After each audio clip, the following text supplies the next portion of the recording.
Sebelum terpilih, dia bersama kami. Setelah terpilih, saya kira tidak mau datang lagi. Ternyata langsung belum dilantik dia sudah datang lagi ke sini. Ini terima kasih Kang Deddy. Saya kira langsung aja saya berikan kesempatan Pak Deddy ini. Sudah Gubernur Jawa Barat. Tinggal ketok palunya itu. Silakan Kang Deddy.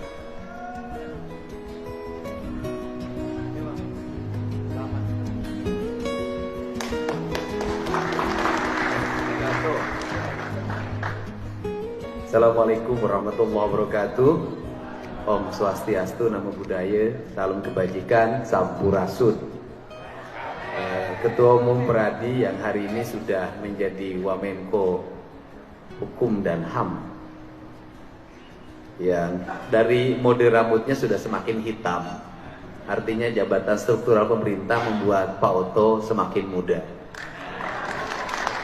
Tetapi walaupun Pak Oto kaya, uangnya cukup, gagah, punya jabatan, tetap saja kalau menghadapi istri dia tidak berdaya. Karena Pak Oto itu dalam hidupnya hanya punya satu cinta. Tepuk tangan dong buat laki-laki setia. Seluruh jajaran Peradi yang saya hormati. Sebenarnya saya ini ikut minta bantuan ke Peradi nangani masalah sosial, terutama kasus Vina. Awalnya saya mau cari jodoh. Tetapi setelah saya perhatikan, jangan-jangan nanti punya istri advokat saya digugat lagi.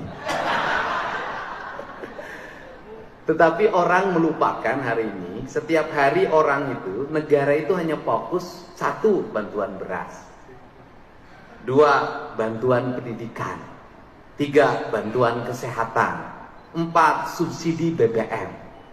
Padahal di balik itu semua, yang hari ini menjadi sesuatu yang sangat rentan dan belum terwujud di tengah masyarakat adalah bantuan keadilan.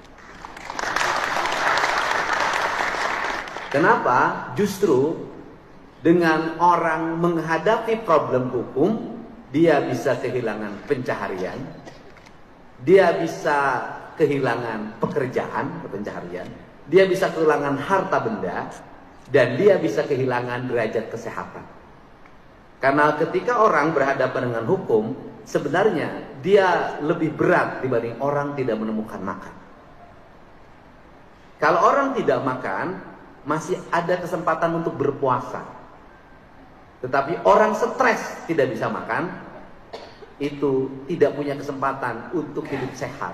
Rata-rata orang kalau sudah berhadapan dengan aspek hukum, apalagi pemeriksaan dari penyidik, itu tidak ada satupun yang tidak mengalami depresi.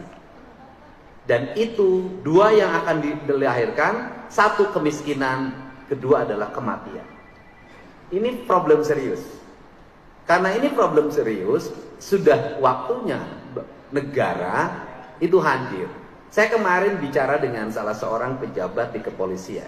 Saya punya ide begini. Saya bilang, Pak, waktu Bapak nangkap orang, orang itu punya istri dan punya anak-anak untuk sekolah. Maka yang stres itu ada tiga. Satu, yang ditangkap, dua istrinya, ketiga anak-anaknya. Kalau itu yang ditangkap itu kasus kejahatan, kemudian atau kriminal, itu orang kaya mungkin gak ada problem. Dia bisa ada pengacara pendamping. Mungkin gak ada problem, anak-anaknya tetap sekolah, paling hanya malu karena dibully di sekolah. Istrinya masih bisa makan, masih bisa ke salon. Pertanyaannya adalah, ketika yang ditangkap itu masyarakat miskin dan dia mencuri atau melakukan kejahatan untuk menutupi kemiskinannya, maka itu bencana sosial. Maka saya memutuskan, saya bilang, ketika nanti saya dilantik jadi gubernur, saya akan meminta pada seluruh aparat penegak hukum ketika menangkap masyarakat, ekonominya ekonomi lemah, maka harus disisihkan kepada bupati, kepada wali kota, kepada kepala desa dan lurah, dan termasuk kepada gubernur. Untuk apa? Kami akan turun menemui keluarganya. Selama ditahan, kami akan jamin kehidupannya. Ini problem. Sehingga saya katakan bisa jadi suaminya ditangkap, istrinya jadi PSK. Bisa jadi suaminya ditangkap, anaknya itu jual diri. Kenapa? Untuk menutupi rasa lapar dalam dirinya. Ini problem kemiskinan yang akan timbul karena proses hukum. Untuk itu negara harus hadir menyelesaikan. Maka saya punya pengalaman betul. Ketika saya dulu jadi bupati, setiap orang yang keluar dari penjara maka harus datang ke kantor saya. Kenapa? Karena dia ketika pulang, satu, istrinya bisa jadi sudah kawin lagi. Yang kedua, bisa jadi keluarganya tidak menerima. Yang ketiga, kalau di LP dia dikasih makan, di rumah belum tentu dia mendapatkan makan. Maka negara harus memberikan rasa terang ketika dia keluar dari penjara. Ini problemnya. Sehingga saya pikir Pak Wamenko ini bisa mendorong gagasan baru. Kita bukan hanya sibuk di beras, kita bukan hanya sibuk di bantuan subsidi BBM, tetapi di sebuah negara seperti Indonesia kita harus sibuk dengan apa? Dengan problem sosial. Tadi pagi ibunya dari salah satu terpidana seumur hidup, Sudirman, meninggal dunia.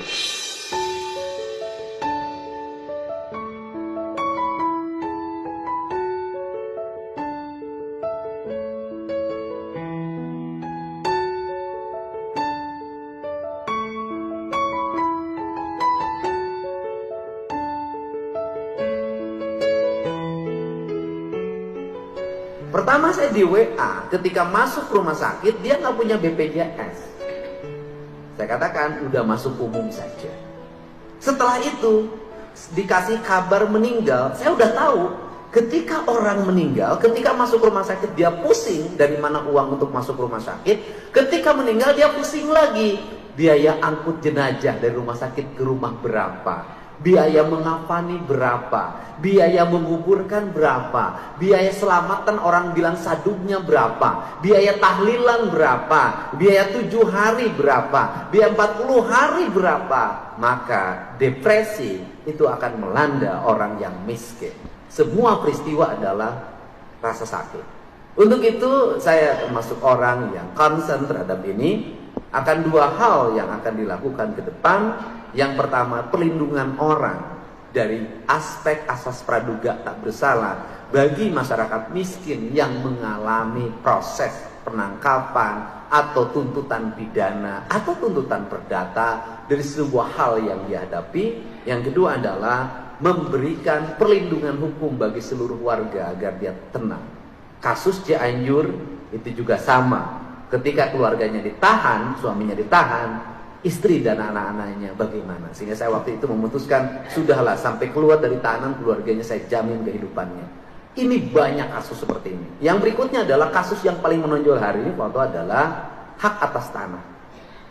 Hari ini memang investasi berjalan, tetapi di balik itu juga banyak orang yang hari ini mengatasnamakan investasi, kemudian dia mendapat hak guna usaha dari negara atas tanah yang dimiliki dan dikuasai oleh negara, kemudian menggusur orang-orang yang sudah puluhan tahun tinggal di sana.